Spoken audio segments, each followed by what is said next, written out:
नमस्कार सर्वांना, श्री स्वामी समर्थ. मी स्वाती आपलं स्वामीचरण या यूट्यूब चॅनलमध्ये अगदी मनापासून स्वागत करते.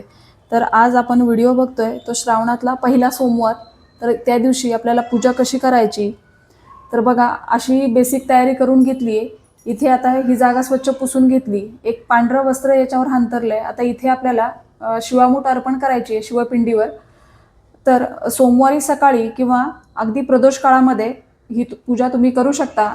आपल्या घरी जर शिवपिंडी नसेल तर मंदिरात जाऊन, आणि घरी शिवपिंडी असेल तर घरच्या पिंडीवर आणि मंदिरात असं दोन्ही ठिकाणी आपल्याला अशी छान पूजा करायची आहे. तर आता साहित्य काय लागेल आपल्याला, इथं फुलं घेतलेत, बेलपत्र घेतलेत, गोकर्णाची फुलं आहेत, अभिषेकसाठी मी दूध घेतलंय, मध घ्या. आता इथं नैवेद्यासाठी साखर घेतली आहे, भस्म घेतलंय, वस्त्रमाळ घेतली आहे. आणि आता शिवामूठ आहे तांदूळ.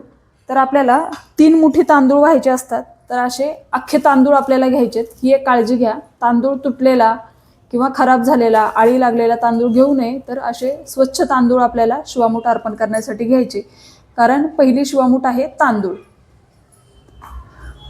तुमच्याकडे जर असं अभिषेक पात्र असेल तर गळती म्हणतात याला, तर ही अशी गळती सुद्धा घ्या. नसेल तर ती नक्की आणा. आपण रुद्राभिषेक किंवा कुठल्याही सेवेमध्ये ही आपल्याला उपयोगी पडते. इथे मी शिवपिंडी घेतली आहे. आता बघा, शिवपिंडी घेताना ही जलाधारी जी आहे, पिंडीची ही जलाधारी ती उत्तरेकडे येईल अशा पद्धतीने आपल्याला शिवपिंडी ठेवायची असते. तुम्ही आपल्या देवाऱ्यामध्ये तरी हा जलाधारीचा भाग हा उत्तरेकडे येईल अशा पद्धतीने आपल्याला शिवपिंडी ठेवायची आहे. आता शिवपिंडी ही छोट्या आकाराची असावी, खूप मोठी असू नये. आता आपण इथं दिवा लावून घेतलाय. दिव्याला हळद, कुंकू, अक्षता व्हायच्या, पुष्प अर्पण करायचं आणि मनोभावे नमस्कार करायचा, कारण कुठलीही पूजा आपण अग्नीच्या साक्षीने करतो. आता आपल्याला शिवपिंडीवर छान अभिषेक करून घ्यायचा आहे. तर इथे मी थोडेसे तांदूळ ठेवलेत. आता इथे तांदूळ ठेवायचे, अक्षता किंवा त्याच्यावर हळदी कुंकू व्हायचं नाहीये. आणि आपल्याला पहिल्यांदा शुद्ध पाण्याने अभिषेक करायचा आहे.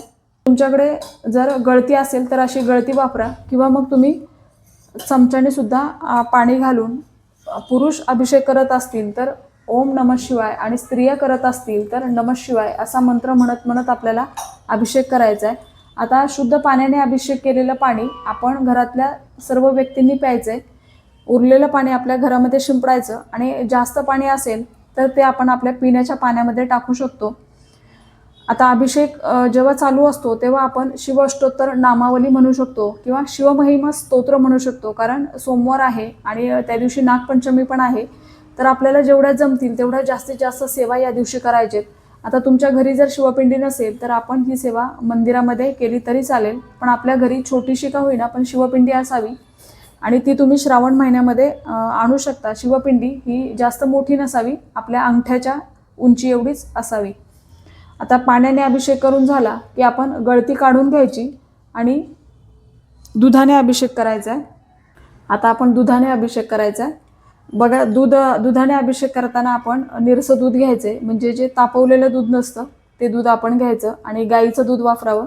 आता हे पण करताना शिवाष्टोत्तर नामावली म्हणा किंवा नमः शिवाय या मंत्राचा तुम्ही जप करायचा आहे आणि अभिषेक करायचा. दुधाने अभिषेक करून झाला की परत शुद्ध पाण्याने अभिषेक करायचा आहे. अभिषेक केलेलं दूध हे आपण आपल्या घरातल्या सर्व मुलांना प्यायला द्यायचं आहे, आणि जास्त असेल तर मग ते तुम्ही तुळस सोडून कुठल्याही झाडामध्ये घालायचं आहे. अभिषेक करताना एक काळजी घ्यायची, जेव्हा आपण चमचा किंवा फुलपात्र किंवा गळती वापरतो तर ती शिवपिंडीवर टेकणार नाही याची आपल्याला काळजी घ्यायची आहे. आणि जेव्हा पण आपण अभिषेक करतो तर कुठलेही अवशेष हे पिंडीवर राहणार नाहीत, म्हणजे दूध किंवा दही, मध हे अभिषेक झाला की आपल्याला स्वच्छ पुसून घ्यायचे. आता मधाने अभिषेक करते.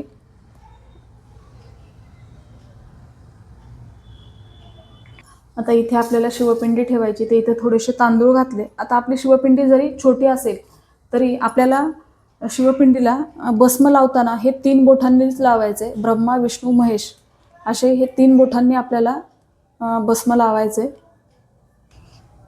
मग आपल्याला असा अष्टगंध लावून घ्यायचा आहे.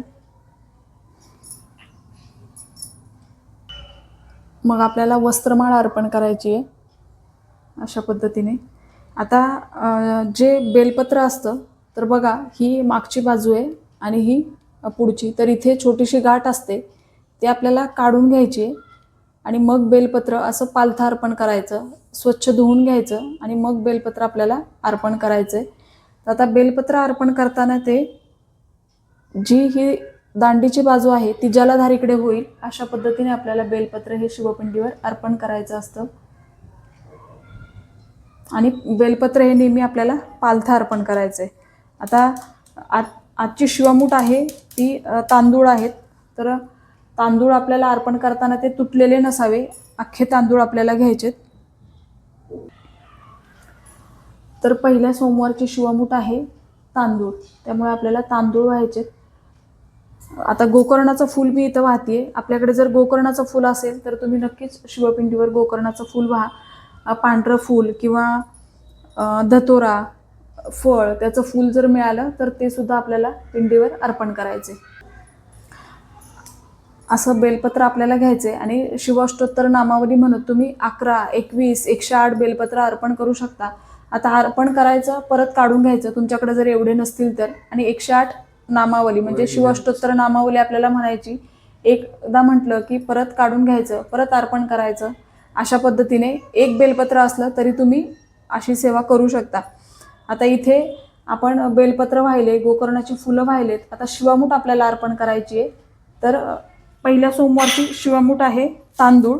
तर आपल्याला तांदूळ असे हातात घ्यायचेत. तर तांदूळ घेताना ते तुटलेले नसावे, अख्खे तांदूळ आपल्याला घ्यायचेत. आणि तांदळामध्ये आपल्याला चमच्याने थोडंसं पाणी घालायचं आहे. असेच कोरडे तांदूळ आपल्याला शिवपिंडीवर अर्पण करायचे नाही. आणि तर 1 चमचा पाणी घालायचं.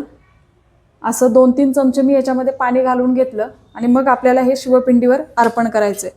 आता महिला शिवपिंडीवर अर्पण करताना म्हणतील, शिवा शिवा महादेवा माझी मूठ ईश्वरा देवा, सासू सासरे दीर भावा, ननंद जावा भ्रातरा, ना आवडतीची आवडती कर रे देवा. हा मंत्र लग्न झालेल्या स्त्रियांनी म्हणायचा आहे शिवमूठ अर्पण करताना. आणि मग अशी आपण शिवमूठ शिवपिंडीवर अर्पण करायची. आता अशीच 3 वेळा आपण अर्पण करायची. आणि मूठभर तांदूळ घ्यायचे चांगले. आता जर मुलं किंवा इतर व्यक्ती कोणी पुरुष अर्पण करत असतील तर त्यांनी म्हणायचं आहे, शिवा शिवा महादेवा माझी मूठ ईश्वरा देवा, हे भोळे शंकर ही माझ्या श्रद्धेची मूठ आहे, माझ्या जीवनातले सगळे अडथळे दूर करा, सुख शांती समाधान राहो, तुमची कृपा सदैव राहो, असं म्हणत आपल्याला शिवपिंडीवर हे शिवमूठ अर्पण करायचे. आता आपल्याला प्रत्येक वेळेला 2-3 चमचे याच्यामध्ये पाणी घालायचे, तांदूळ थोडेसे ओले करायचे आणि मग आपण अर्पण करायचे. आता हे आपण पूजा देवघरामध्ये केली असेल तर हरकत नाही, तर तिथेच तुम्ही ते ठेवायचे आणि दुसऱ्या दिवशी आपल्याला हे काढून घ्यायचं असतं. तर आता हे अर्पण केलेला शिवामूठ आहे तर ते आपल्याला छान सुकवायचं आहे आणि मग ते तुम्ही एखाद्या गरजू व्यक्तींना देऊ शकता किंवा पक्ष्यांना सुद्धा थोडंसं घातलं तरी चालेल. पण या दिवशी ज्या दिवशी जी शिवामूठ आहे तर त्या दिवशी दानाला खूप महत्त्व आहे. तर या दिवशी आपण शिवामूठ तांदूळ ही अर्पण करायची आहे, पण तांदळाचं त्या दिवशी दान सुद्धा करा. जेवढं आपल्याला शक्य होईल तेवढं करायचा प्रयत्न करायचा. शिवामूठ आपल्याला आपल्या जवळपासच्या मंदिरामध्ये सुद्धा अर्पण करायची आणि आपल्या घरी शिवपिंडी असते तर तिथे सुद्धा अर्पण करायची.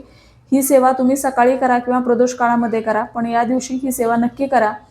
तर अशी ही पहिल्या सोमवारची शिवामूठ तांदूळ आपल्याला अर्पण करून महादेवांना प्रसन्न करून घ्यायचंय. या दिवशी जेवढ्या जमतील तेवढ्या जास्तीत जास्त सेवा करा. देव हा भक्तीचा भुकेला आहे, त्यामुळे आपल्याकडून जेवढ्या होतील तेवढ्या सेवा करायचा प्रयत्न करायचा आहे. आता आपल्याला नैवेद्य अर्पण करायचं आहे. नैवेद्यामध्ये तुम्ही दूध, साखर किंवा एखादं फळ अर्पण केलं तरी चालेल. शक्यतो पांढऱ्या वस्तू महादेवांना प्रिय आहे तर त्या अर्पण करायचा प्रयत्न करा. खाली मी भरीव चौकोन काढला पाण्याने आणि त्याच्यावर नैवेद्याची वाटी ठेवायची. आता आपल्याला महादेवांच्या पूजेमध्ये किंवा नैवेद्यामध्ये तुळशीपत्र अर्पण करायचं नाहीये. वाटीभोवती 3 वेळा पाणी फिरवायचं. नैवेद्यम समर्पयामी, नैवेद्यम समर्पयामी असं आपल्याला म्हणायचंय. असा नैवेद्य अर्पण करायचा. आता तुमच्याकडे कुठलं दुसरं फळ असेल तर ते सुद्धा तुम्ही नैवेद्यामध्ये ठेवून अर्पण करू शकता. कर्पूर आरती करायची आहे, कारण महादेवांना कर्पूर आरती अतिशय प्रिय आहे. तर तुम्हाला जी आरती येते ती आरती आपण म्हणायची आणि मग छानपैकी आरती करून घ्यायची.